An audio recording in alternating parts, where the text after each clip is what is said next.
over each other, there are earthquakes. When the volcanoes erupt, there can be earthquakes. However, it is clear that the followers of Muhammad were understanding these verses to say that Allah threw the mountains down as tent pegs or anchors to keep the earth from shaking. Throwing the mountains down into the earth may be poetry, but to say that mountains keep the earth from shaking is a severe difficulty, which is out of step with modern science. Now we're going to take a little look at what the sun says about the Quran says about the sun.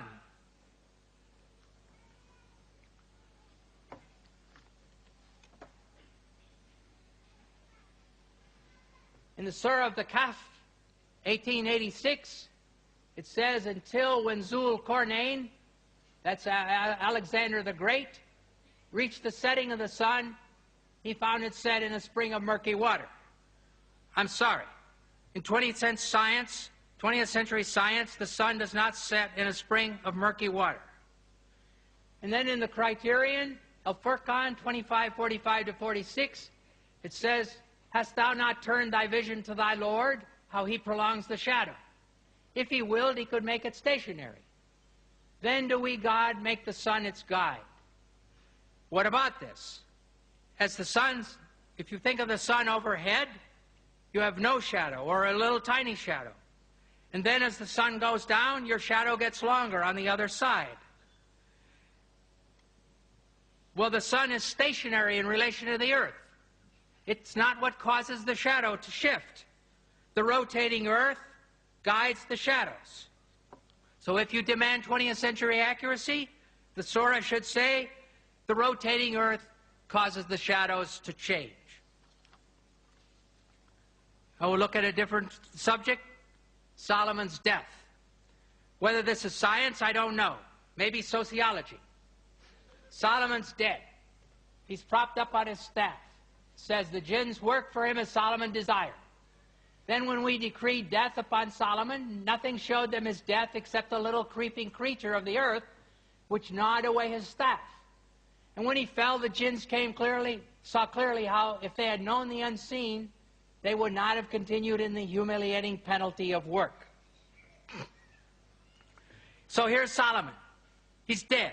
He's propped up on his staff, like a wakaf in Morocco, overseeing only a road gang. And no cook comes to ask him for what he wants for dinner. And no general comes for orders.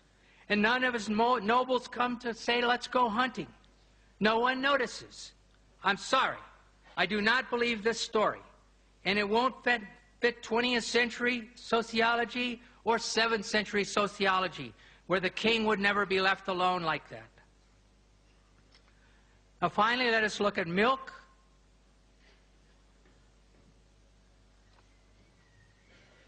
It says in the Surah of the Bee, An-Nahl 1666, we pour out to you from what is within their cattle, in their abdomen, the cattle's abdomen, between excretions and blood, milk, pure and agreeable to the drinkers.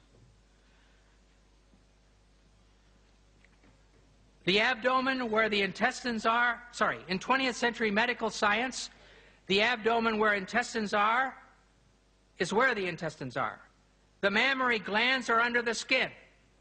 In humans, they're under the skin here. In cattle, they're under the skin between the legs.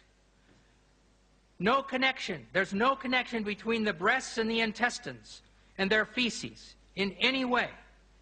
Feces, though in the body, it really is outside of the animal. Animal's finished with it. It's not connected to milk or to anything else. And finally, going to look at communities.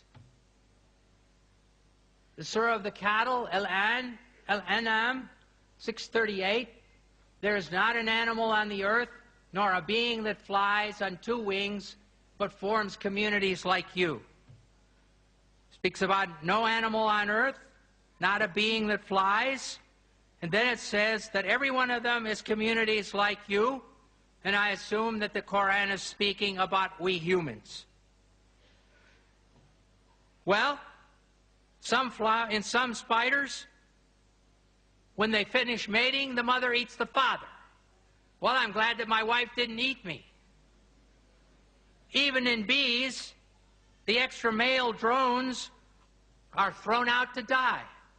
Well, I'm glad also that after we had 4 children, that my wife didn't push me out of the house, too. Finally, the lions. When a lion gets old, a male lion gets old, a young lion comes along and drives him away from his own wives. And the young lion takes over the wives. But what he does with the cubs of the old lion, he kills them all. So I do not think that this sentence is true. All of the communities and all of the animals do not live in communities like us. In conclusion, it is clear that the Quran has many scientific errors.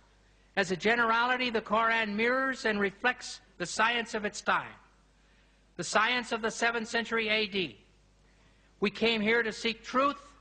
I've done my best to present valid information. If you want to see all the references, my book, The Quran and the Bible in the Light of History and Science, is for sale outside that door at a bargain price tonight. May the God of all truth guide you. Thank you.